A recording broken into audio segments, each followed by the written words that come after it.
Sa loob ng maraming siglo, hinahanap ng mga Order of the Knights Templar ang Apple of Eden, na ayon sa alamat ay naglalaman ng mga binhing nagbunsod sa unang kasalanan ng tao. Nais ng mga Templar na makuha ang Apple of Eden upang makontrol ang free will ng mga tao sa isang marahas na mundo.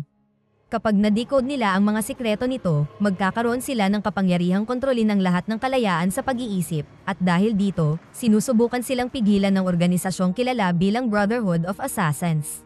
Noong 1492 sa Espanya, pinag-uusapan ng mga assassin ang pinakabagong pangyayari, kung saan hindi nila maaaring hayaang makidnap ng mga Knights Templar ang anak ng Sultan dahil kung mangyari iyon, mapipilitan ang Sultan ibigay ang Apple of Eden kapalit ng buhay ng kanyang anak. Isang baguhan na nagngangalang Aguilar ang tinanggap sa organisasyon at pinutulan siya ng daliri bilang bahagi ng ritual bago siya bigyan ng pares na mga hidden blades. Sa Baja California noong 1986, nasa bubong ng isang gusali ang batang si Cal at sinusubukang tumalon gamit ang kanyang bisikleta, ngunit nabigo siya at bumagsak. Pag-uwi niya, nagulat siya nang makita ang bangkay ng kanyang ina na may hawak na kwintas. Ang mas masaklap pa, ang pumatay sa kanyang ina ay ang sariling ama niyang si Joseph. Habang papalapit ang ilang sasakyang pinamumunuan ni Riken sa kanilang bahay, sinabi ni Joseph kay Cal na tumakas dahil natuntun na sila ng mga Templar. Agad na tumakbo si Cal sa mga bubungan at nakatakas bago pa man makapasok ang mga Templar sa bahay. Pagkalipas ng 30 taon, si Cal ay isa ng adulto na nakakulong sa isang kulungan sa Texas, abala sa pagguhit ng mga nakakatakot na larawan. Sa kaarawan niya, inilipat siya mula sa selda para isagawa ang hatol na kamatayan na iginawad sa kanya dahil sa pagpatay. Iginapos siya sa mesa at tinurukan ng nakamamatay na gamot, at nakakita siya ng mga kakaibang imahe bago siya mawalan ng malay. Sa gulat ni Cal, hindi siya namatay. Nagising siya sa isang puting silid kung saan pinagmamasdan siya ng anak ni Riken na si Sofia. Ipinaliwanag ni Sofia na patay na siya sa mata ng batas ngunit dinala siya sa isang pasilidad. Ngunit agad na sinubukan ni Cal na tumakas. Mahina pa ang kanyang katawan mula sa iniksyon kaya nadadapa siya at bumabagal, ngunit nakatakbo pa rin siya sa kakaibang gusali at nakarating sa silid na puno ng mga halaman at iba pang katulad niya. Nang makarating siya sa gilid ng isang balkonahe, napagtanto niyang wala siyang ideya kung nasaan siya. Agad siyang naabutan ni Sofia at sinabi nitong nasa Madrid siya, sa Abstergo Foundation, isang pribadong organisasyon na nagsasagawa ng mahalagang eksperimento kung paano mawawala ang karahasan ng isang tao tulad niya. Bago pa makasagot si Cal, tinira siya ng tranquilizer at dinala sa isang silid na may malaking mekanismong hugis kuko na tinatawag na Animos. Ipinaliwanag ni Sofia na ang Animos ay isang makina na kung saan pahihintulutan nito si Cal na makita ang mga alaala ng kanyang ninuno na nabuhay 500 taon na ang nakalipas. Itinaas ng Animos si Cal at kumislap ang maliwanag na mga ilaw habang sinusuri ng computer ang kanyang DNA. Biglang itinulak ng Animos si Cal at natagpuan na lang niya ang sarili sa panahon ng Spanish Inquisition, nakikita ang lahat mula sa pananaw ng kanyang ninunong si Aguilar. Siya at ang kanyang kasama na si Maria ay inatasang iligtas ang anak ni Sultan Muhammad, si Prinsipe Ahmed, na dinukot ng mga Templar sa utos ni Tomas upang makuha ang Apple of Eden mula sa Sultan kapalit ng kanyang anak. Sa mga lansangan, isinakay ng mga Templar si Ahmed sa isang kulungan. Habang nagbibigay ng talumpati ang commander, tumalon si Aguilar para patayin ito, sabay ding tumalon si Cal sa Animos. Gulat na gulat siya dahil ramdam na ramdam niyang nakapatay siya ng tao, ngunit sinabi ni Sofia na manatili siya sa alaala. Nakikipaglaban din ng ibang assassin at nagsimula ang mabangis na bakbakan laban sa mga Templar.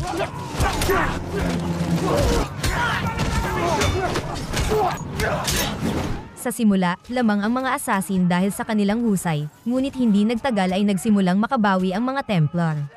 Ninakaw ng assassin na si Maria ang karwaheng may hawak kay Ahmed at mabilis na tumakas, ngunit kaagad silang hinabol ng mga Templar kaya sumakay si Aguilar sa kabayo at sumunod sa habulan.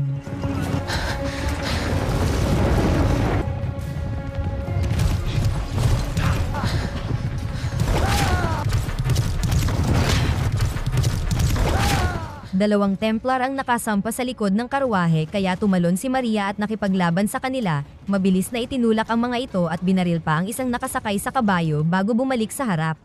Nagdesisyon si Aguilar na tumalon din at bumagsak sa karwahe ng mga Templar. Nagdulot ito ng panibagong laban habang isa pang kaaway ang umatake kay Maria. Mabilis at matindi ang mga labanan, at nararanasan lahat ng ito ni Cal ng sabay habang tumatalon si Aguilar dahil nawalan ng kontrol ang karwahe at bumangga. Sa kabilang karwahe, muntik nang mahulog si Maria pero nakakapit siya sa huling sandali. Tumalon si Aguilar papunta sa karwahe niya at pinatay ang Templar bago niya mapansing papalapit na sila sa bangin, kaya nagmamadali siyang buksan ang kandado ng hawla para palayain ang bata habang si Maria naman ay tumatakas sa pamamagitan ng pagtanggal sa mga kabayo. Nagsimulang mahulog ang karwahe mula sa tulay at nahulog si Aguilar kasama ang bata, kaya nagpaputok siya ng lubid para makakapit sa gilid. Nagsisimula ring mahulog si Cal at inutusan ni Sofia ang mga technician na hilain siya palabas ng Animos habang sa nakaraan, may nakakita namang Templar kay Aguilar. Malakas ang pagbagsak ni Cal sa sahig at nagulat siyang makakita ng ilusyon ni Aguilar na naglalakad sa silid. Kinagabihan, nagkaroon si Cal ng mga bangungot tungkol sa alaala ni Aguilar. Pagbangon niya, nasa loob siya ng isang selda na napapaligiran ng mga gwardya, at patuloy pa rin niyang nakikita ang ilusyon ni Aguilar na naglalakad-lakad.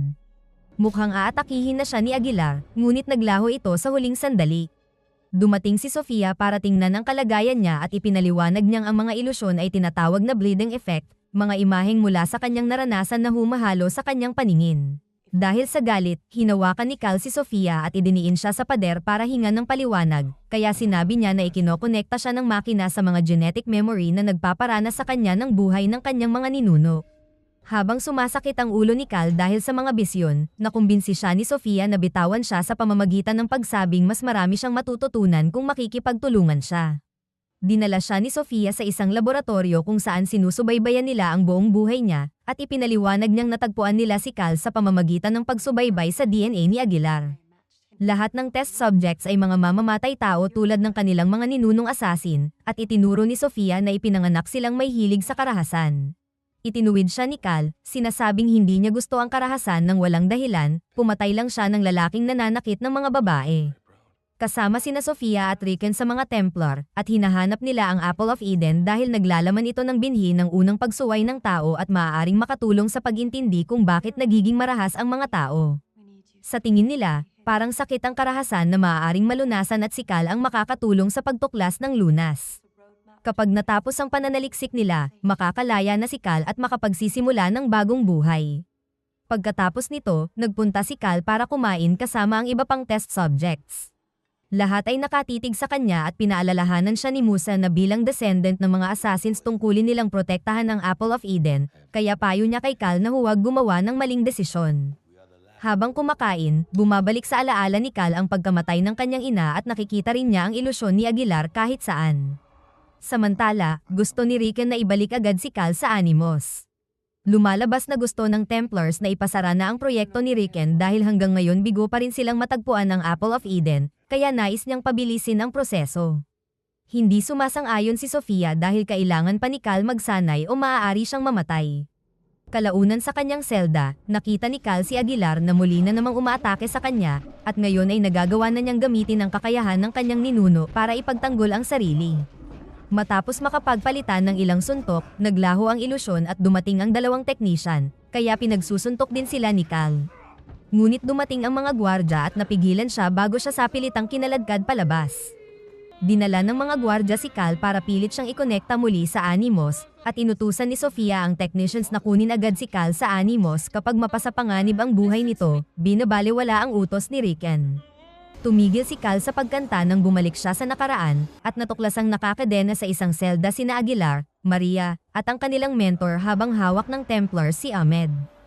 Inilabas ang tatlo para bitayin sa publiko, at sa kasalukuyan nararamdaman ni Cal ang sakit mula sa Templar na sumusuntok kay Aguilar. Habang sinusunog ang mentor hanggang mamatay, nagpupumiglas naman si Aguilar hanggang sa natanggal niya ang kanyang mga kadena. Pagkatapos ay umakyat siya sa poste para tumalon at mabasag ang mga kadena niya, dahilan upang sugurin siya ng mga Templar.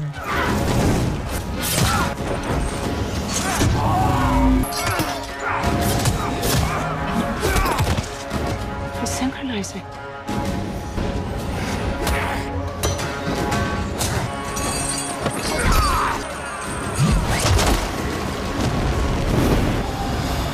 ¡Que nos escapen! ¡Go!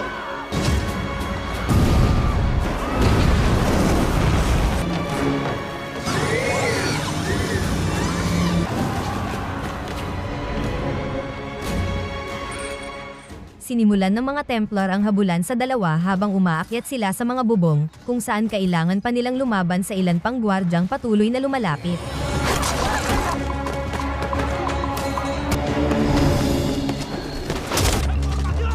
Sa huli, napalibutan sila at hindi sinasadyang magkahiwalay sina Maria at Aguilar sa pakikipaglaban.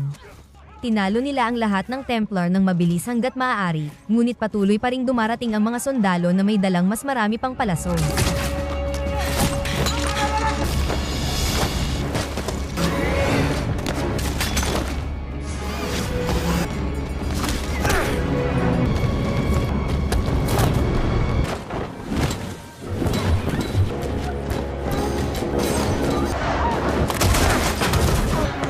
Pagkatapos ng napakaraming pagtakbo at pag-akyat, nakarating si Aguilar sa tuktok ng isang estruktura at umiwas sa huling palaso bago magpas siya na gawin ang leap of faith. Nang sinubukan din ito ni Cal sa kasalukuyan, nahuli siya sa biglaang desynchronization at hindi tumitigil sa panginginig ang kanyang katawan. Agad na rumesponde ang medical team at ibinabad si Cal sa isang espesyal na pool para sa paggaling.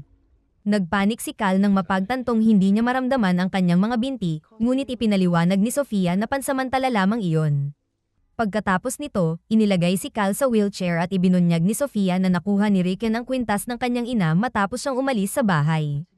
Nang magsimulang maramdaman ni Cal ang kanyang mga binti, nagsimula siyang mag-practice ng mga galaw ni Aguilar. Dahil natatakot si Riken na nagiging masyadong malakas na si Cal, dinalaw niya ito para ipaliwanag ang mga kahihinatnan ng hindi pakikipagtulungan sa proyekto. Dinala si Cal upang makita ang mga test subject na hindi kusang sumali sa Animos at ngayoy may sakit o hindi na matino ang pag-iisip. Ipinahayag din ni Riken na nasa kanya ang punyal na ginamit ng ama ni Cal para patayin ang ina nito, sinasabing narito rin si Joseph na kanyang ama at iniwan pa ang punyal para kay Cal sa isang hayagang pagtatangkang manipulahin siya. Gutom sa paghihiganti, kinuha ni Cal ang punyal at hinanap ang kanyang ama, na ngayoy matanda at mahina na. Tinakot niya ito gamit ang punyal habang humihingi ng mga kasagutan kung bakit nito pinatay ang kanyang ina, at ipinaliwanag ni Joseph na ginawa niya iyon dahil hiniling mismo ito ng kanyang ina upang maiwasan na makonekta siya sa Animos at upang protektahan ang mga assassins. Dapat pinatay rin ni Joseph si Cal, ngunit hindi niya kayang saktan ang sariling anak.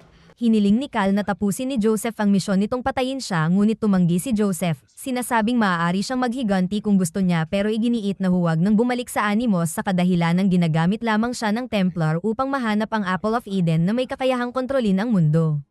Sa halip na patayin siya, ibinigay ni Cal kay Joseph ang kwintas at ang talim bago umalis. Sa kanyang pagbalik, pinabagsak ng ibang mga test subject ang gwardya at nilock ang mga pinto bago sabay-sabay na sumugod kay Cal para patayin siya. Pagkatapos, kumonekta si Cal sa Animos ng kusa at natuklasan niyang binigyan ni Maria si Aguilar ng kwintas. Nakipagpulong ang mga Templar sa Sultan, sinasabing natalo na ang mga assassins kaya nais nilang ipagpalit si Ahmed kapalit ng Apple of Eden. Napilitan ang Sultan na gawin ng palitan at isang paring naglilingkod sa mga Templar ang nagdiwang na napasa kanila na ang mansanas, na pinatutunayang gagamitin nila ito upang kontrolin ang mundo. Bigla na lamang may bumagsak na mga smoke bomb mula sa itaas at tumalon sina Maria at Aguilar sa silid upang simulan ang laban. Wala silang pag-aatubiling nagsimulang pumatay ng mga Templar, at matapos silang makapagpatumba ng ilan sa labas, isinara ni Maria ang mga pinto para hindi makapasok ang mga backup. Dahil sa usok, nakalusot si Aguilar sa likuran ng pari at ninakaw ang Apple of Eden, pero sa parehong sandali ay nahuli naman ng komandante ng Templar si Maria. Gusto niyang ipagpalit si Maria sa mansanas, kaya pinaalala ni Maria kay Aguilar na ang kanilang buhay ay walang saysay at dapat laging inuuna ng mga assassins ang misyon. Hindi siya pinakinggan ni Aguilar at kinuha niya muli ang kanyang blade dahil mahal niya ito, ngunit tumanggi si Maria na ibigay ang mansanas at pinilit ang komandante na itarak ang espada sa kanya. Habang bumabagsak ang bangkay ni Maria, nagngingit-ngit sa galit si Aguilar at itinulak ang pari saka hinabol ang komandante, nagsisimula ng isa pang mabangis na laban na gaya ni Cal sa kasalukuyan. Sa una, tila nananaig ang komandante, lalo na nang sipain niya si Aguilar pabagsak sa sahig. Nang malapit na siyang tapusin ng komandante gamit ang espada, nakita ni Aguilar ang katawan ni Maria na nagsasabing tumakas na siya, kaya umikot siya sa tamang sandali at binaril ang komandante gamit ang kanyang blade. Pagkatapos ay muli silang naglaban, at dahil nanghihina na ang komandante, madali itong napatay ni Aguilar.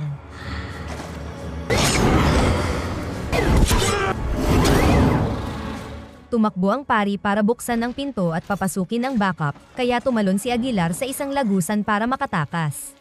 Sinundan siya ng mga Templar, kaya nagsimula siyang lumaban habang tumatakbo at tumatalon sa mga pader. Nakalabas siya sa may pasukan at napunta sa isang tulay, pero napaligiran siya ng mga pana. Ayaw sumuko ni Aguilar, kaya gumawa siya ng panibagong leap of faith at bumagsak sa tubig. Sa kasalukuyan, tumalon din si Cal at nasira ang Animos, ngunit ayos lang siya ngayon. Patuloy na lumilitaw sa paligid niya ang mga alaala at nakita niya si Aguilar na ibinibigay ang Apple of Eden kay Christopher Columbus para itago, at sa wakas ay nalaman na nila ang kasalukuyang kinaroroonan ng Apple of Eden. Ito ay marahil nakatago sa libingan ni Christopher Columbus. Samantala, nagnakaw si Musa ng mga sinaunang smoke bomb mula sa lab at inilabas ang mga ito sa common room, kung saan sinimulang bugbugin ng lahat ng test subjects ang mga gwardya. Habang tumutunog ang alarma ng gusali, naglakad sila sa mga pasilyo at mga laboratorio habang binabagsak o pinapatay ang sinumang humaharang sa kanila. Kasabay nito, napapalibutan si Cal ng mga multo ng mga assassins, kabilang sina Aguilar, Joseph, at ang kanyang ina, na nagsasabing hindi siya nag-iisa. Kinumpirma ng mga teknisyan na hindi iyon alaala, at inanunsyo ni Rick na aalis na sila ni Sofia upang puntahan ang kinaroroonan ng Apple of Eden at sisimulan na rin ang pagpapasabog sa buong pasilidad. Ayaw pa sanang umalis ni Sofia nang mapansin niya ang isang assassin na kamukha niya, ngunit kinaladkad siya ng mga tauhan ni Ricken palabas. Hinabol ng mga gwardya ang bawat test subject at sinubukan ni Joseph na ipagtanggol ang sarili, pero sa kasamaang palad ay mabilis siyang napatay. Nagmadali naman ang iba dahil sinusubukan ng mga gwardya na i-lock ang mga pinto, ngunit may isang lalaki na nakarating sa computer at nakapagbukas ng sapat na mga gate para marating ng team si Cal. Kinumpirma ng ina ni Cal na masama ang mga Templar, kaya tuluyang tinanggap ni Cal ang kapalaran niya bilang assassins. Nawala ang mga multo at sumama si Cal sa iba para labanan ang mga gwardya. Nagnakaw ang grupo ng maraming lumang assassin weapons mula sa mga lab at binuksan ang huling pinto para papasukin ang mga gwardya, nagdulot ng isang mabangis na labanan habang tumatakas sina Ricken at Sofia sakay ng helicopter.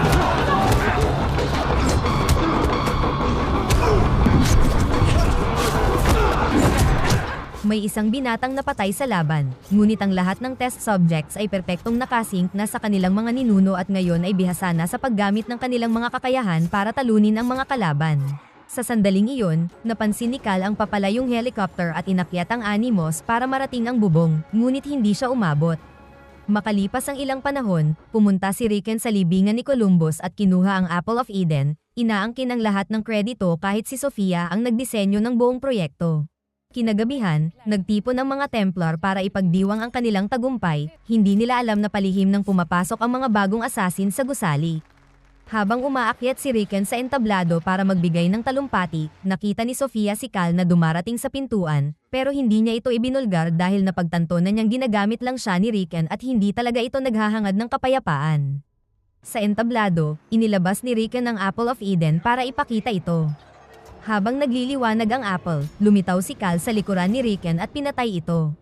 Nagkagulo ang mga tao at ginamit ng mga assassin ang pagkakataon para makatakas ng palihim, nakihalo sa karamihan, habang tinitingnan ni Sofia ang bangkay ng kanyang ama at napansing nag-iwan si Cal ng totoong mansanas bilang kapalit ng Apple of Eden. Makalipas ang ilang sandali, makikita ang mga makabagong assassin sa tuktok ng isang gusali, nangangakong poprotektahan nila ang Apple of Eden sa modernong panahon kahit buhay pa nila ang maging kapalit.